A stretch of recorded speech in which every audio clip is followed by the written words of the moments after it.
today. So I think we've got most people in that are likely to be joining us. As people join, we will keep an eye on the chat, make sure everyone's on mute, and thank you for joining us today. So welcome, my name's Phil McMullen. I'm the Learning Experience Director here at Babington. I'll be taking you through this webinar and hosting this today. And I just want to start off by saying a big thank you to all of you joining us today and taking your time out of your busy diaries to listening to this excellent podcast that we've got lined up. Here at Babington, we talk a lot about the importance of developing rounded individuals, and that means excellence in technical learning content, but crucially it also means paying attention to personal development and the context in which effective learning happens. And so far, we've run a series of webinars to talk a little bit more about some of the topics that are at the forefront of this area. And today's no exception, with takeaways for both organisations and individuals that may be learning on one of our programmes or are interested in a programme in the future, and for organisations that are really starting to think about performance or performance enablement. This is a follow-on session from our June webinar on psychological safety, and this topic was actually requested by the audience. It's a real privilege for us to have pulled this together for those people who attended, and we're hopefully welcoming some of you back today. So we can just go on to the next slide. I'll just take you through the running order that we're going to be going through today. And we're first going to hear briefly from Babington's Chief Learning Officer, Rachel Kay, and Rachel will introduce Babington and set a little context for the discussion around performance enablement. And Rachel has over 25 years experience in L&D and has previously held executive level roles in Thales, Capita, and worked with both public and private sector clients. As Chief Learning Officer at Babington, her remit is to meet the challenges faced by industry on developing new business operating models as a result of COVID and identifying the skills and capability agendas required to support business growth and build the workforce of the future. So welcome, Rachel. Great to have you on the session again today. We're then going to hear a little bit more from the wonderful Jess Hornsby. And Jess has a master's in occupational psychology, and in 2020, after 10 years in an in-house corporate role, she founded Equalital with a mission to boldly pursue a better working world, driven by insights from behavioural science and drawn to design thinking and agile methodologies. Jess felt that there was a gap in how people, functions and business leaders were preparing for the future world of work. And it's a real privilege again. Welcome, Jess, to be joining us today. So we can now move on to the next slide. I'm going to hand over to Rachel now, who's going to take us through a little bit more about Babington and setting up the session for today. Yeah, thanks. Thanks, Phil. And yeah, good afternoon to everybody. I hope everybody's had a good day so far. So I'm going to literally take 2 to 3 minutes.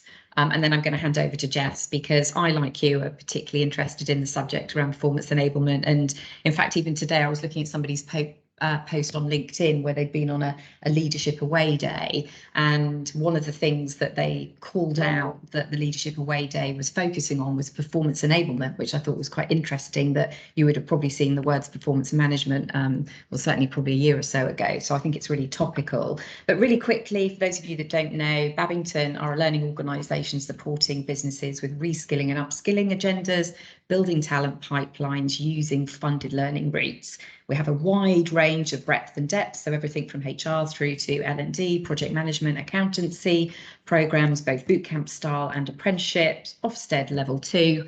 And we have great partners that we work with. So that's all I'm going to say about Babington, because that's not what today's about.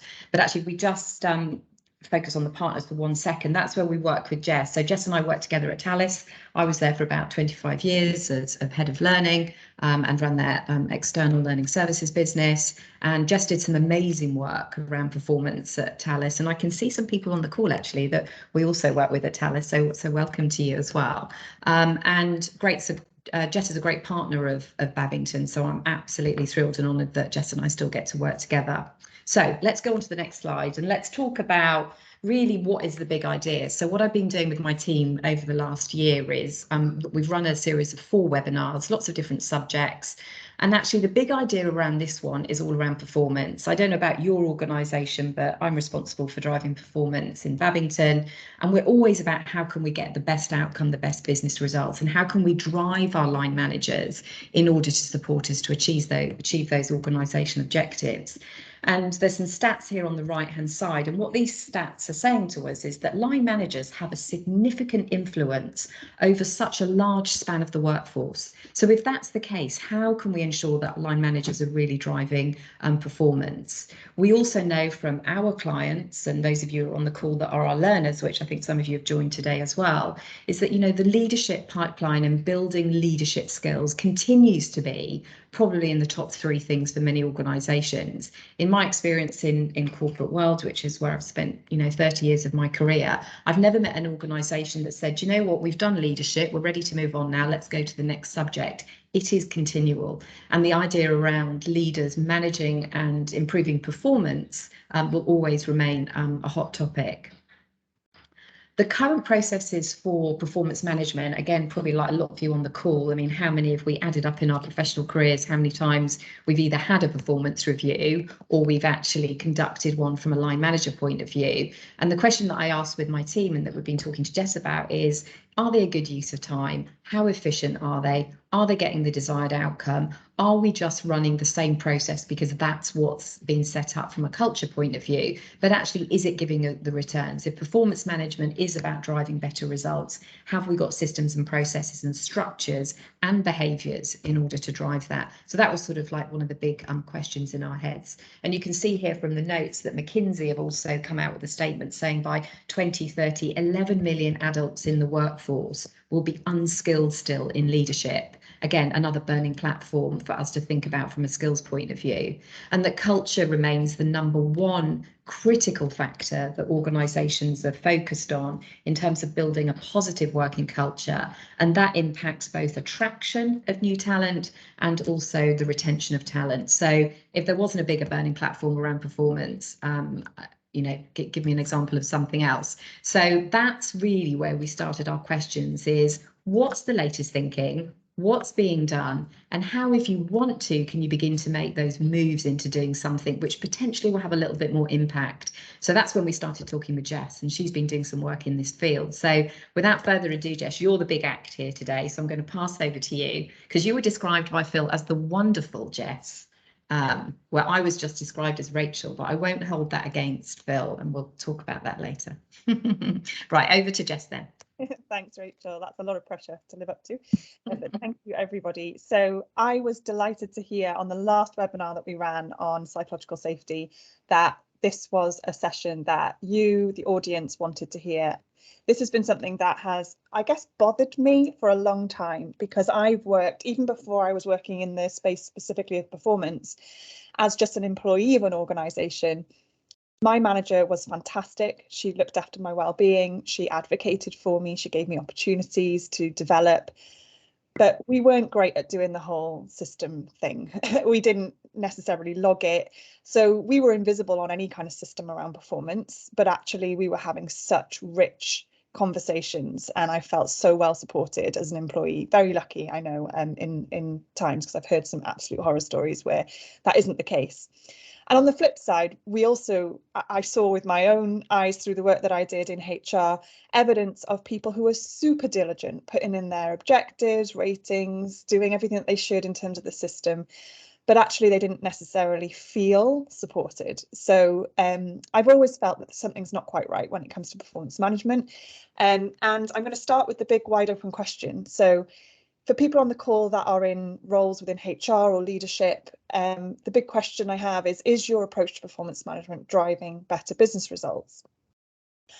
I am going to hazard a guess that a lot of you don't actually know the answer to this question. You might have an inkling, but most people I speak to don't really know. They haven't gathered evidence. They don't have any data to support whether their systems and processes are working. And what do I mean by performance management, just for anyone on the line that might not have had experience of working in this space?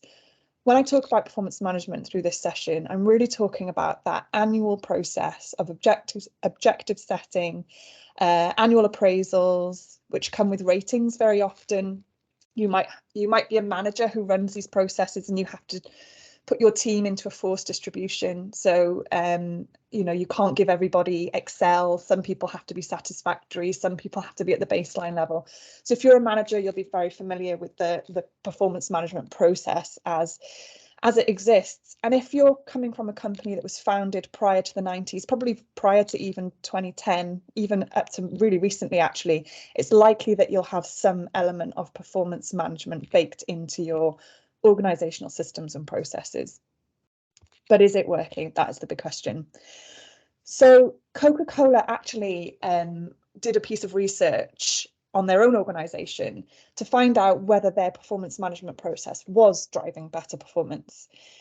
They found that there was no correlation between the process and performance. So they looked at business units that were diligently, leaders within this business unit were diligently completing the process year after year. They had huge uptake. They were doing everything that they should do. And those business units were performing no better than the business units that weren't following the process or had zero uptake of the process. They actually calculated that they were spending $23.4 million a year in time taken to complete the process. So with no correlation found, that is a lot of money to have very little return on investment. I'm sure all of you are thinking the same in terms of your process of performance management. How long do we spend doing that? How much does that actually cost in real terms? And how much is the return on investment for that? Not just the return on investment, but also, does it feel good for employees and managers to do the process? Most employees feel that the process is flawed or unfair in some way. Most managers also feel the same way. So as a manager, you could have had a team, particularly through COVID, you hear these stories, teams that have put their soul into their job. Whole teams have performed really well, but as a manager, you have to force them into a distribution. You cannot give everybody Excel, and that for many managers feels really uncomfortable. Some organizations are moving away from ratings, and they've realized that ratings are flawed. They realize that forced distributions are unfair and flawed. But they still have an element of process in terms of the annual cyclical version of performance management. So it'll be great to hear later from you in terms of where your organization's at in terms of maturity. Are you still in the real rigid process? Have you started to move away from some elements of that, but you still have it? I'll be really interested to hear that later on if we have some time. Let's move on to the next slide, please. So why are organizations shifting to performance enablement? So performance management really came from an era of what we described in organizational psychology as management science. This is when in the 40s, 50s, 60s, the science was really limited. So what managers and leaders would do they would time how long it would take somebody to do a task, and then they would expect everybody to do the task in that amount of time. It was a very rigid science. It was also a time of political philosophy where there was an understanding that most people, unless they were watched or monitored or had some incentive to perform, they would be lazy and they wouldn't work. It came at a time when most jobs were relatively simple in design. So you'd be co-located, you might be on a factory floor, down a mine, you might be in an office, but you'd all be in the same office. And managers could physically watch people. It also came at a time when most people went to work to just get paid. They weren't there for great deep meaning and purpose. They weren't there to maybe change the world. They were there to rock up, get a job and go home and feed their families. It was a very different work relationship that people had back then. Also, spans of control were much smaller than they are today. There were larger budgets to be able to spend on things like bonuses or performance-related pay. And also, and this was new news for me, actually, I was reading as I was preparing for this, and I hadn't heard this before in my previous work on performance, was that in America, there were actually tax incentives for people to have performance-based pay rises over a pay rise based on anything else, such as inflation. So these processes were really designed to be a carrot and a stick, command and control. Let's watch people, monitor people, and only the people who super exceed will get the compensation results or the bonuses or the pay rises. But times have changed. I think anyone who's on this call who works in the people function knows research has shifted. We know a lot more about people today. We know a lot more about what engages people today. The whole relationship with work has changed. We know that leadership, command and control is out. There are times when command and control might be needed, but those are very small occasions. But actually what we know is that leadership that is flexible, that's supportive, is actually far more conducive to performance and success and well-being of people. Today, organisations have flatter structures today than they've ever had. We know that the next generation, and with every generation that comes through the workplace, purpose and meaning is more important. I've had evidence actually in my own practice of people turning down job offers because they feel that the culture isn't right. It's not about pay. People will accept lower pay for the right culture and the right role, which you wouldn't have seen even a decade ago. It was far more about benefit compensation. So we know people want more from a job.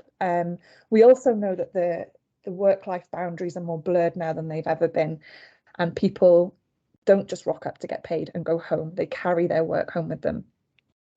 We also know from work and research done within the space of behavioural science and positive psychology is that most people come to work to do a good job.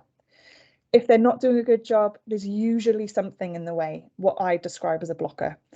And there's only a very, very small minority of people who come to actively disrupt or misbehave. It's a very small minority of people. Move on to the next slide. So what is performance enablement? It's one word different to performance management, but actually in terms of culture and in terms of the way in which it's conceptualized and understood and embedded into organizations is quite different. So it's moving from a process to a practice. It's moving from a process to people. This is about people. This is about fundamentally, how do we help people be great? This isn't about catching people out. It's not about proving. It's about improving and helping people develop and be great as individuals within the workplace. Okay, on to the next. So here's a little bit of a snapshot in terms of the differences. So performance management is really a process. It's a look back. It's system driven. So it usually involves some kind of note taking or objective setting in a system, whether that's a paper and pen system of the old times or whether it's an online workday driven system of today. It's about proving what you did. It's about assessment. So how have you done this year? I'm going to assess you against your objectives, how well you met them. I'm going to give you a rating. And it's very often linked, almost always linked to pay and bonus distribution. Most people believe that performance management practices today are more about compliance and compensation than they are about fundamentally helping them to be great as individuals. I think it feels like we've lost the understanding of performance, individual performance and organizational performance. It seems like the process has become so dominant that we've lost our way in terms of how do you organizations be great. So what is performance enablement? It's a practice, not a process, as I said. It's a look forward, and it's about how can I help remove blockers for you. That's a manager. So as a manager, my job is not to control, to check, to monitor, to measure. It's actually just to facilitate and help someone be great. Those blockers can be anything, and I'll discuss later in terms of what those blockers could look like and how a manager could support unblocking blockers for people. It's about focusing on what people are great at. This is a real movement from positive psychology, but actually, if you put people in roles that allow them to thrive and do what they're great at, then there's going to be more space for real-time feedback. It's going to mean that people can feel good about the work that they do. They can also develop. So it's not about not developing, and it's not about not looking back, because looking back can be useful. And looking at what you're not great at and where you need to develop can be useful, but it's not the primary focus. So the primary focus is what gives you energy? What are you great at? Let's focus on that. And it's about informal, future-focused, regular feedback. So it's not about, I'm only going to speak to you about your performance at the mid-year and the end-year point. It's continuous. It's all the time. And that feedback is both manager to employee and employee to manager. It's two-way, it's trust-based, and it is regular. On to the next slide, please. This is a quote that I really loved. So if you want people to build a ship, don't drum up people to collect wood, and don't assign them tasks and work, but rather teach them to long for the endless immensity of the sea. I think this is something that I've seen in reality in workplaces. If you get people to buy into the purpose, the vision, what your company is about, how your company is making a difference to whatever that is, your customer, society, whatever you work, it doesn't matter if you're a private, public, small or large organization, you will have a value proposition. What is it that you do? What's your unique selling point as an organization? And getting people to buy into that and get excited by that is far better, is far more motivating, and is far more likely to lead to higher performance than command and control, monitoring, and all the stuff that we've talked about that tend to be associated with performance management. Okay, on to the next slide. So I think there's how do you make this shift? So I'm sure you're all sat here thinking, well, we have got performance management well embedded into our organization. It is part and parcel of what we do.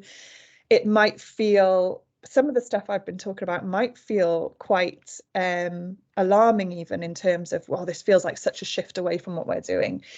And the advice really is not to abandon what you do. If you have processes set up, it's not to turn your back on those and completely abandon them, because that would also not be useful, because then it kind of leaves you in this space of so what. But actually, there's some things you can start to do in terms of making the shift. And it doesn't have to be a fast shift. You'll understand the culture of your own organization, readiness, appetite for this kind of stuff. But some tips, I guess, in terms of organizations that are ready to make the shift, is to stop pushing the process. So don't abandon the process, but maybe don't push it so much. Don't make it about the process. Make it more about the quality of the discussions. Make it more about the practice of feedback. Make it more about the dialogue. Make it more about strengths. What are your strengths as a team?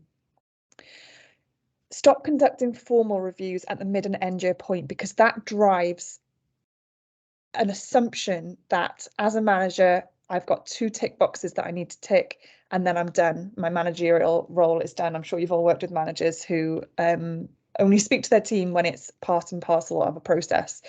So if you feel brave enough, scrap the mid-year and annual and start to encourage managers and train managers and get managers to understand the benefit of regular feedback.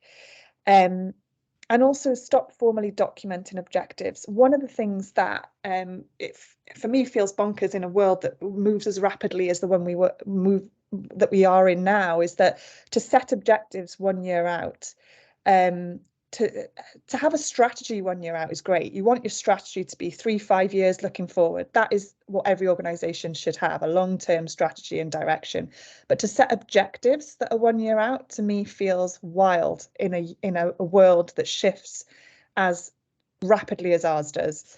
So instead of setting objectives at that 12-month point, make them short, maximum 3 months, make them rapid. This is where I've taken great learning from agile philosophy and agile methodology. It really speaks to me, and it really speaks to what I've learned around how you get the best out of people and how you get people focused and energized around their work. Keep it short term and make it linked to the strategy so people can see how it builds to the bigger picture. Start aligning work to people's strengths. If you're a manager on the call, do you know the strengths of your teams? Do you know what energizes them? Not just what they're good at, but also what energizes them, and start to distribute work, if possible, in a way that really speaks to people. As I've said, deliver frequent and informal feedback as a manager. I don't know how many managers we've got on the call or people who are responsible for setting managers up for success, but key to all of this is that regular trust-based feedback sessions, and recalibrate as needed. So things are moving rapidly, the world is moving rapidly, so you're going to need to constantly recalibrate. 12 months is too long to start your recalibration if something's gone awry in month 2 or 3. So there's a few tips. I am going to stop. I realise I'm talking a lot, but we're going to stop in a moment. I think I've got one more slide, and then I'm going to stop, and I want to hear, and we're going to have a bit of a discussion. So the last slide that I wanted to talk about before we kind of open it up for more dialogue is really what might this look like for managers? Because when I talk about this with people, most people kind of agree with the principle, but they don't really know what this might look and feel like. So I've done a lot of work with organisations across both public and private sector, and in both large corporates and small organisations, around what does this look like? And it looks the same, whatever size, shape and complexity your organisation is. As a manager, these are kind of the touch points that performance enablement might look like as a manager of a team. So monthly team meetings where as a team, you all agree your priorities for the next month or next 3 months, whatever works for you. Make it about celebrating your wins and your successes and review ways of working. So I love this. In teams that I've worked with, we've done a start, stop, continue on how we're working. So how are things going for you? Do you like the weekly team meetings? Are they working? Are we meeting too regularly? Do we need to maybe meet less? Do we need to maybe change and shift the dynamics of the sessions? Or, you know, constant dialogue around how is it working for you as a team? Do we want to shift anything? It's agile, it's change in the moment, and it allows people to have a voice and to really shape their working environment. Then as a manager, you'll have monthly one-to-ones with your team, and this is the bit that I think managers might struggle with if they're used to that objective driven performance rating style discussion. But really this should start with how are you, literally well-being first every single time. So how are you doing? How are things? How's your balance? How are you balancing things? How are you feeling? The real kind of questions around the person, so the person-centric discussion.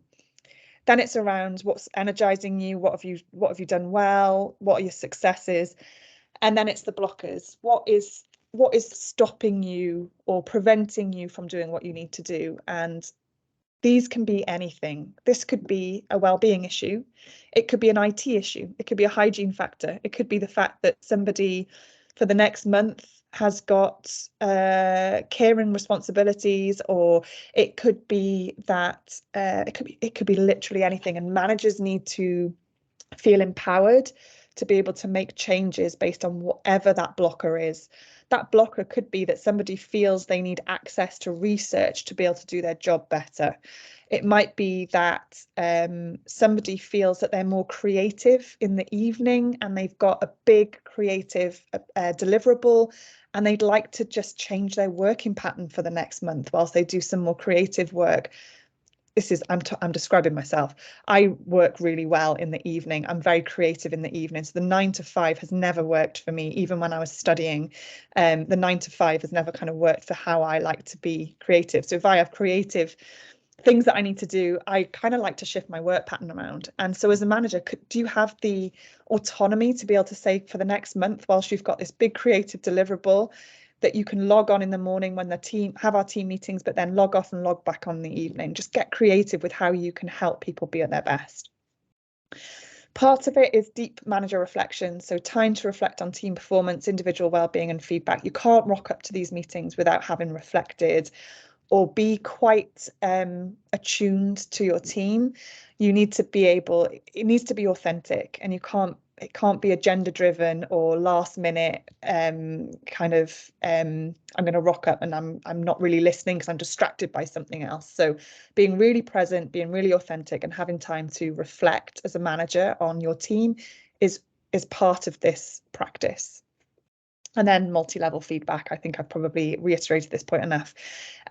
Team feedback, one-to-one feedback. Team members might give feedback to each other in really, I'm going to refer back to the psychological safety session that I ran in June with Babington. In psychologically safe environments, feedback is a motivating, wonderful thing. In psychologically unsafe environments, feedback can be quite damaging. So as a manager, part of your reflections are how safe do people feel to have this culture of open feedback? And it might be that there's some work to do there before you can get to that point. But as managers, being cognizant of that and working towards a trust-based, psychologically safe environment for feedback. I think I've done enough talking, so I think that's the last of my slides as well. So I'm desperate to open up the floor, and I'll hand back to Phil. Yeah, thank you, Jess. I think you know, there'll be lots of people just pondering over the thoughts you've had there and what you've shared with us. And, you know, there's a couple of things that sort of sprung to my mind recently in terms of conversations that I've heard or people talking about the importance of performance around, you know, all of these different things. And it just reminded me about a book that I you know, a long time read ago, but The Inner Game of Work by Timothy Galway. And his sort of phrase is that your potential minus interference is your performance. And everything you've talked about there really does lend itself to that ideology of what is interfering with your potential, because if you can understand that, then you're going to perform. We've had a question come up from Lindsay Barnes while you were talking about early on some of the challenges, and I will come to those that have raised their hands, but Lindsay posed a question around, do you think this will change again in terms of the priorities around why people, you know, with the cost of living crisis that's going on and people struggling to make ends meet with their current pay, do you think that the conversations will change again in terms of performance because of those pay related performance processes that are in place? It's a really good question. I think one thing I talked about in this that I haven't really followed up on is that performance management tends to be really heavily linked to pay and compensation. And what I'm suggesting is that when your organization is at a period of readiness, that you decouple that. And I know lots of organizations are starting to do that and starting to trial that. But where does that leave you in terms of working hard to perform and get paid more, and for people feeling that they need to earn money is very, very poignant right now, and it's all very well to say it's all about purpose. That's not going to change. I think the generations are driven by purpose regardless of the circumstances, but pay obviously is important.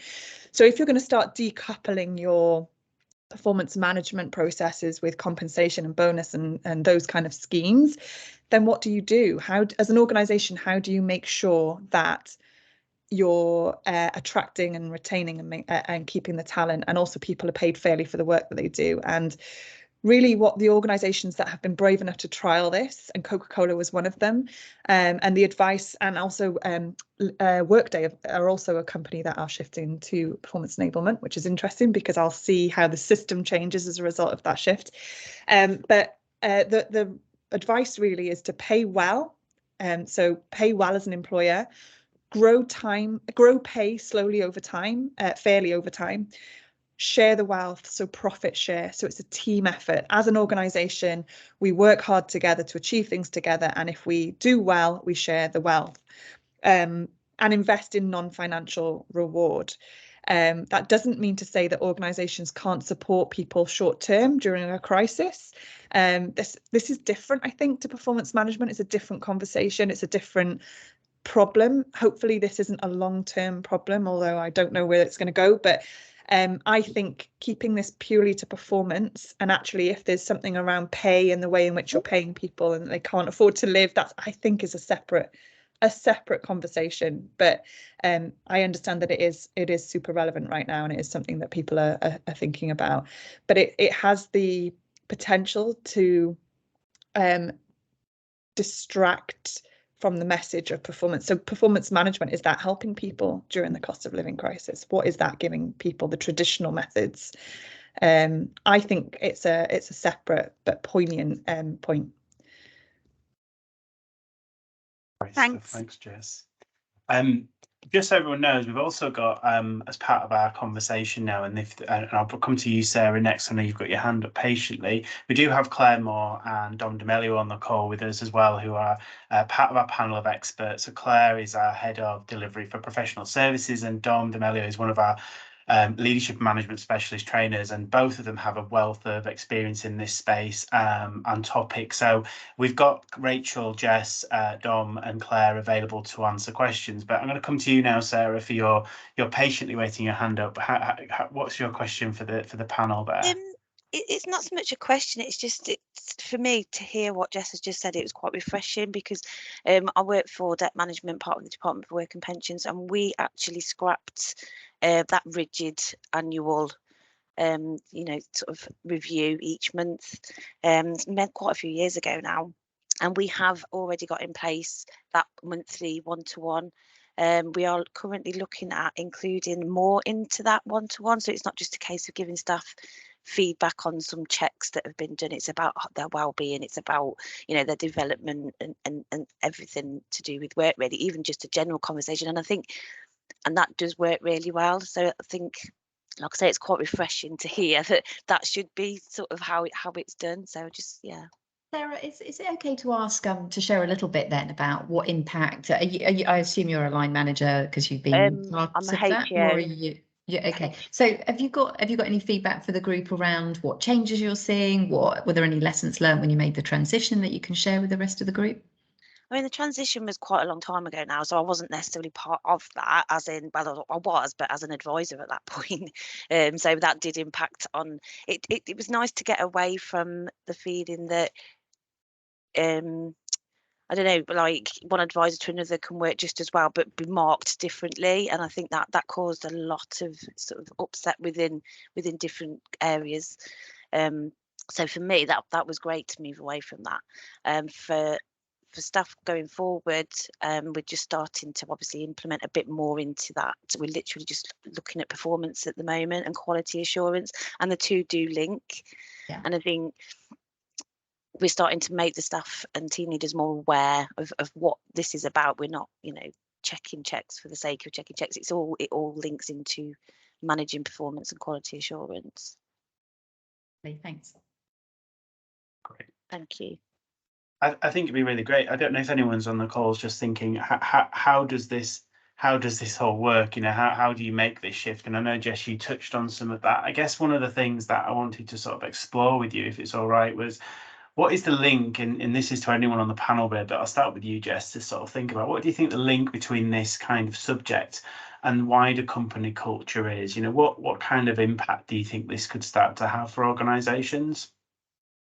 I mean, yeah, and the potential's huge. I think even the fact that we ran a session on psychological safety and we inevitably started talking about performance, I think it's all interlinked. And I think knowing that culture is under the microscope because people will reject jobs based on culture. So I've been doing some interviewing recently where people have interviewed me as I've been interviewing on behalf of a company, and they've been interviewing me about the culture of the company. And it's definitely more of a two-way street now. That might change again. We've got a pending recession, so things are transient, but we know general themes and trends are that it's going to continue moving this way. And I've forgotten the question. I've gone on a tangent. Sorry, Phil, just remind me of the question. Yeah, I was sort of asking what you think the link is between this kind of subject and wider company culture. So obviously thinking about performance enablement, you know, what could organisations and individuals really expect to see have an impact on company culture, really? Because you were talking about being interviewed and what impact that has, but yeah. Yeah, so one of the things when I worked in kind of corporate life, one of the things that I found challenging was that everything was so linked, but lots of departments work separately. So you'd have a talent acquisition department, a learning department, as you know, Rachel. You'd have, you know, a leadership department, an engagement centre of excellence. You know, all this stuff is so strongly linked that it's impossible to pull a lever in one area without it impacting another.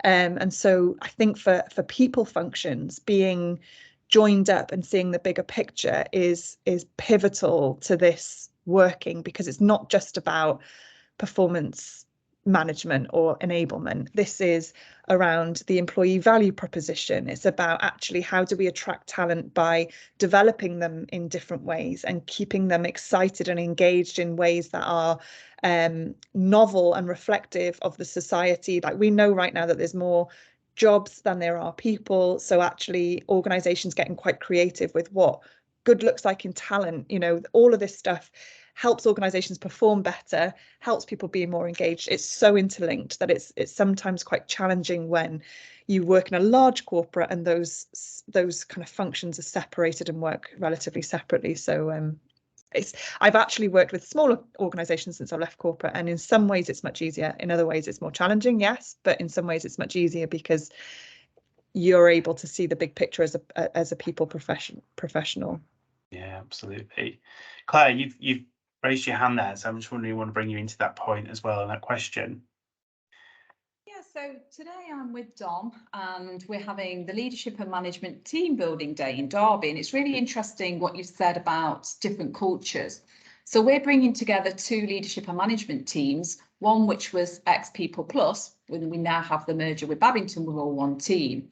Now, Babington had traditionally got the processes just talked about, where you have your one-to-one, it's recorded, wellbeing is included, but it's quite a static process. And what we've learned from bringing in this new team is that although we're still having the process that's currently set, we're bringing in and learning from the ex-People Plus team, and it's called a spotlight. So you might feel with the process that we have that really things move very slowly and that you're not seeing a real achievement, say at the end of the month. Whereas with a spotlight is you're focusing as a team on things that you can change in the short term.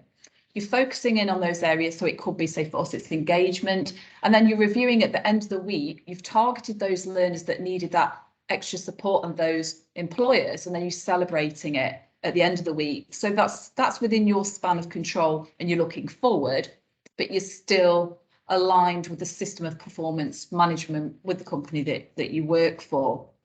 And Don wanted to just bring to the table some of the input that we've got on our courses with our current bill that Dom's currently working on.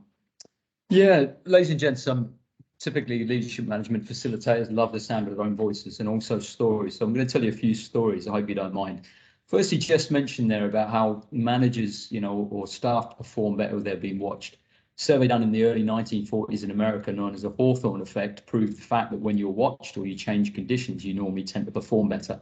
There's a gentleman called Paul Sappho in America, another American financial advisor, actually said, look back twice as far as you look forwards. And I'm just going to try to think about that in your head. I'm going to tell you a bit of a story. It's not the nicest story, but I hope you remember it. Remember the first time in your early adolescence that you had a spot or a pimple on your face.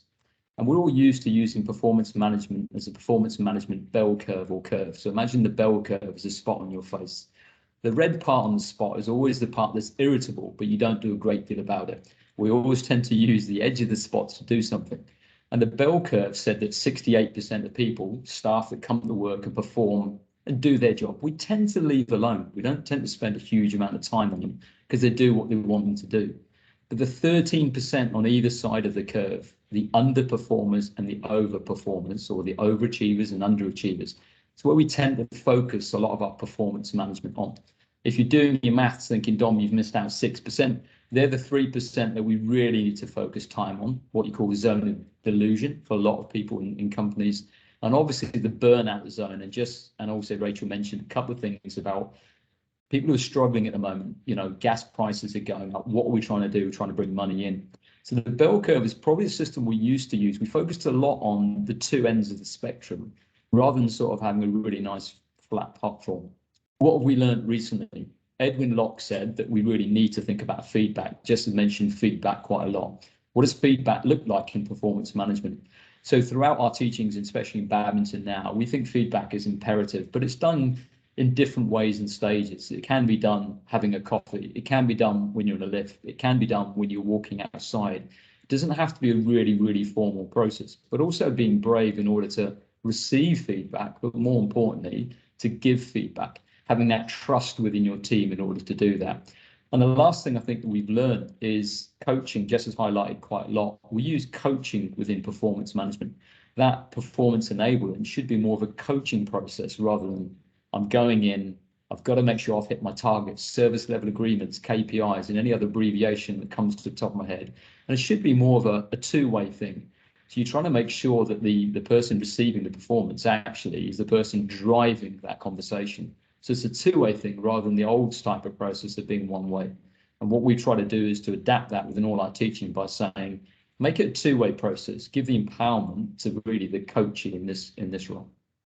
Yeah, I just wonder, that's a really good point actually, Dom and Jess. I don't know if you can give some, because I know you've been working with different clients on this, but how much do you think the change and that shift from performance management philosophy through to performance enablement and the transition is linked to organisations being successful in changing mindset of their leadership team around the subject. I don't even know whether we've got a thumbs up that we can do a little poll quickly of, if you think mindset is actually the first place to start to get this change. So getting your managers to think differently about performance and feedback, as Dom's saying. I don't know, Jess, why people are deciding whether they think that's an issue or not. Have you had examples of that with the clients that you've been working with? Yeah, so I mean, one of the worst things you could do is abandon your performance management processes, put in place that managers need to have these conversations, but put no support for managers to be able to do that, who's never had any kind of experience of having these great conversations. It would just be so damaging, I think, to because then you'd have no sight. One of the things people are most nervous about is having the HR function is having no sight, having no visibility of whether people have had conversations, what was the content of those conversations, what are the objectives. I can't go in and do a dip check of the quality of the objectives. That is one of the biggest factors for HR professionals or nervousness to move away from it. And where I see that nervousness in organizations and where I see that level of maturity within management that doesn't feel quite ready for that trust-based, psychologically safe, agile style management, my suggestion is always to trial it with your great managers. You'll have some, I always put managers in 3 categories. I probably said this on the last call. You have some managers who are just role models. They don't need to go on train. They just get it. They just get how to engage people. They were born to be managers. You then get the vast majority of managers in the middle who are really open-minded and would love to be better managers. They just need some guidance. And then you obviously get I'm doing the bell curve now, but you get the end of the spectrum where you've got managers who probably aren't suited to be managers and probably shouldn't be managers. Find that community of managers who are your role models and just get them to try it. Just get them to not do the process for a period of time, get them to try this different way of working, and get those managers to mentor the middle group of managers to try and shift things more slowly. This isn't about clicking your fingers, one day we do this, the next day we don't. It's all about progress over perfection, which I say all the time, trialing it in one area or one team that is mature enough to be able to try it, seeing how it works. Maybe one team becomes, and this is how I've done it with my clients, so one team becomes maybe 6 teams in the first 6 months, and then it grows organically rather than it being a top-down change. One thing that my organization advocates is that move away from top-down big bang change, that it's organic, it's agile, and it's progress over perfection, and start to trial things in a different way and see if it works. Don't know if that answers your question, Rachel. Oh. Yeah, that's great. Thanks. Sorry, Phil. I know we've got some questions in the chat, so I'll let you deal with those. Yeah, no, thanks, Rachel. I think really great points, and I think like anything with this subject, it's like you say, a bit of trial and error, and you have to take a bit of a step forward and try these things out. But really, the point you made, Dom, looking twice backwards, in the past and see where you're moving forward is really great. That real deep reflection that you were talking about, Jess. So David Hare has put a question in the session as well, Jess. Just that wondered, or anyone else that might be able to answer this as well from the panel, but to share a bit of insight about companies who are successfully decoupling performance and remuneration. It feels like a massive shift, and he'd love to hear more about alternative models. So yeah, have you got any examples that you could share outside of the one that we talked about with Coca-Cola? Yes, so actually I've heard from organisations, I won't name them, but I've heard in the financial industry this week who have stopped using ratings and have decoupled bonuses with the process. As I said earlier, that it is more of a shift. This feels like a big shift for people, because this is the thing that is the only part of the process that if you're a high performer and consistently get on the upper end of the bell curve, it's going to feel like a real loss if it stops or if it changes. But actually, what we know about pay and what we know about changing and shifting attitudes around pay is that the forced distribution doesn't feel fair, and it doesn't feel like it recognizes meritocracy. It doesn't feel like it recognizes people that work really hard. I can't draw on if you look at, there's a great webinar by Workday on LinkedIn. I think I sent it to the team here, that talks about their shift to performance enablement. But very few organisations are talking about the pay element and talking about the way in which they've decoupled it. So the organisations I'm working with on a shift to performance enablement are not at the level of being able to completely shift away in terms of remuneration. They're more going for the cultural shift first and making sure the behaviours are there, that it's more well-being, that it's more related to to people. They haven't been brave enough, I guess, or felt secure enough to move away from the rating system for bonuses.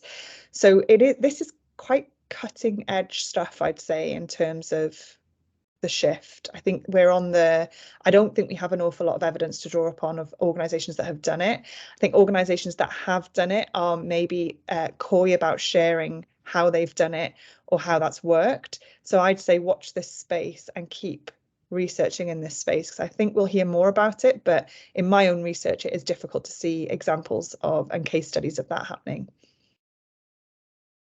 Thanks, Jess. I hope that's give you a bit of insight, David, and obviously great question there as well. Barbara's also posted one from the team here at Babington, and just, Barbara's talking about really thought-provoking points, and how would you ensure you support continuity for colleagues in their development and growth, where key aspects may not be fully recorded to show development over time? So, example, some aspects may take 6 months or more to fully show up in their roles. And again, when you're thinking about that from a very transient world where managers change, how do you advise individuals to log their own development areas, aspects, and monitor they own it and can showcase their progress? Because then sort of the great question sort of summarised there, Barbara, was that this is key, I suppose, in ownership of our own development. Maybe I think it really links to accountability, doesn't it, Jess? That whole point there. There's a part for the manager to play, but also what's the individual's role there. So yeah, I don't know if you're going to kind of pick out some of the points there around how you might ensure support for continuity. So this is a really good point, because some people really love to log and monitor, and that's okay.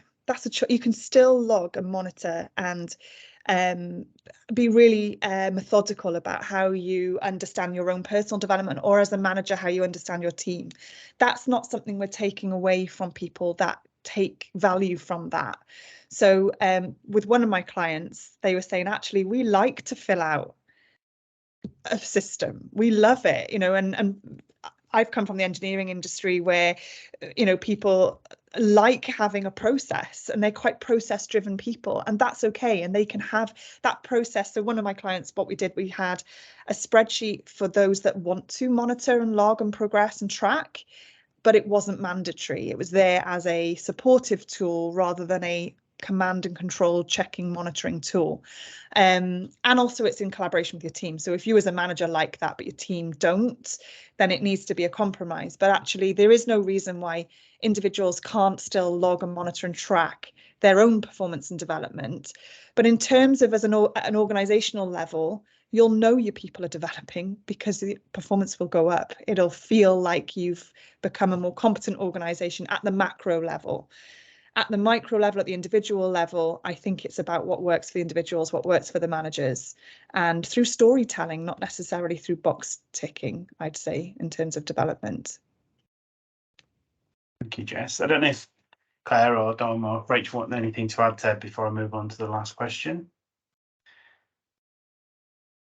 Point, actually, just to pick up on Jess was saying, we used to use the principle SOP, so strategy, operational, and then personal, and it always used to be from top down. What are the strategic principles of the business? How do we put them operational? And then last but not least, if we can fit it in, what are we going to do for the individual? Our teaching's now flipped.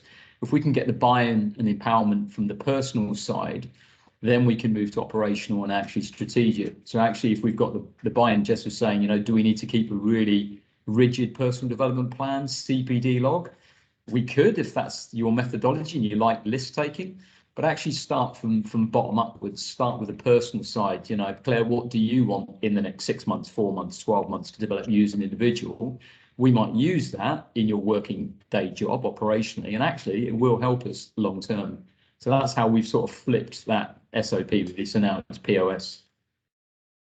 Can I just add to that, actually, because this could be a potential follow-up session, is there's a big body of evidence now around why HR and people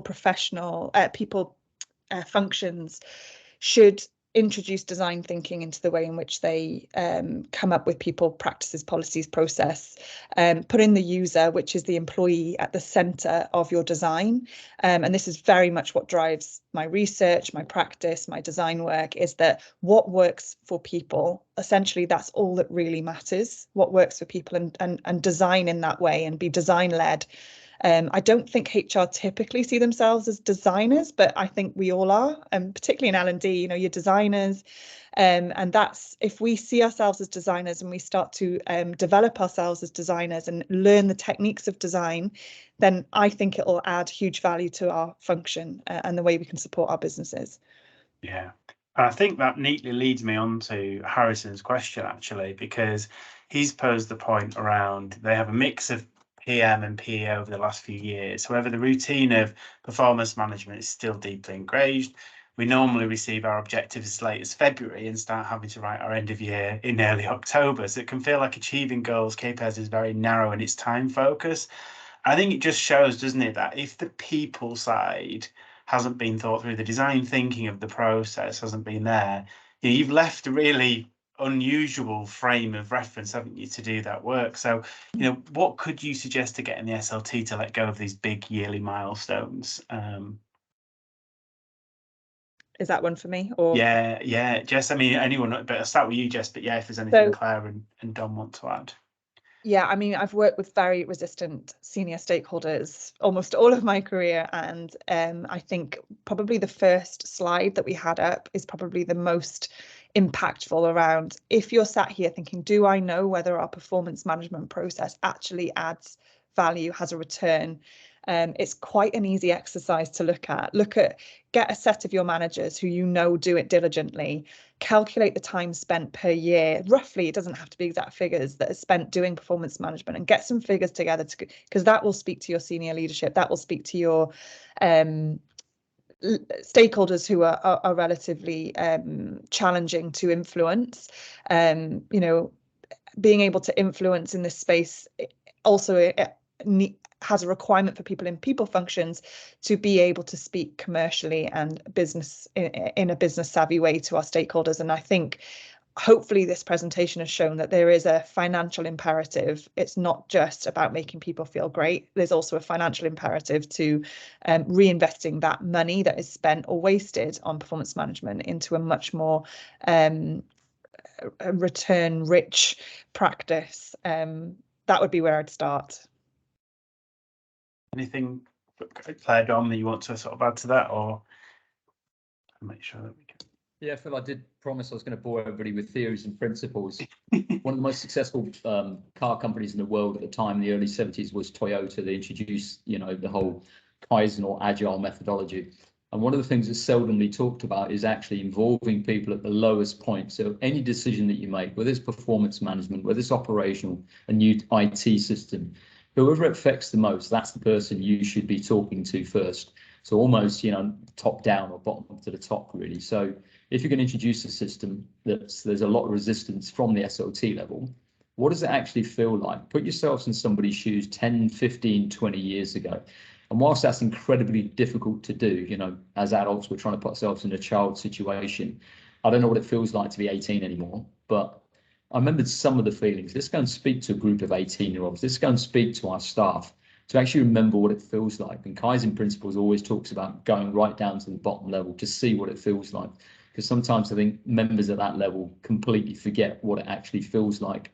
And we're data driven. If we don't have it on a spreadsheet or, you know, a chart of some description, then it's very difficult to produce an outcome. And Jess highlighted quite a lot about culture or behavior. I think when you know you work in an organization with a really healthy culture, you can feel it. You may not be able to measure it, but you can feel it. Just to add to that as well, you know, you're probably working with senior stakeholders who have directly benefited from the process of performance management. So it is a difficult task to change. And this is why I say bottom up, as you said, Dom, bottom up change, trial it, don't look for a big bang overnight changes. Just trial it, get some evidence, do it slowly over time, and see if you can convince and influence that way. Brilliant. Well, I think we're just running over just a minute and we've come to the end of the session today. I just want to say a massive thank you, Jess, for your presentation and your time today to talk to us around performance enablement, and for Dom and Claire for being part of our panel discussion, and obviously to Rachel Kay, who unfortunately did have to leave a little bit early towards the end of the session today. I just want to sort of say that, you know, if you've got any more questions or thoughts, or you really want to talk to us more about this, or you've got some ideas, or you're really interested, we'll be sending the presentation out and a link to the recording shortly for those that have attended. And you can contact us or visit via babington.co.uk or contact Rachel Kay if there's any of the topics that we've talked about today you're really interested in. As Dom talked about, our leadership management programs are really, you know, we're teaching and developing individuals on our programs in so many different ways and bringing these concepts to light and these thought leadership principles. So really thank you for everyone attending today. We hope you've had a great hour with us, and we look forward to sharing details of our next webinar shortly in the next few weeks or so as we gear up for our next topic in the future. Thanks again, everyone, and have a great rest of your day. Thank you, everyone. Thank you.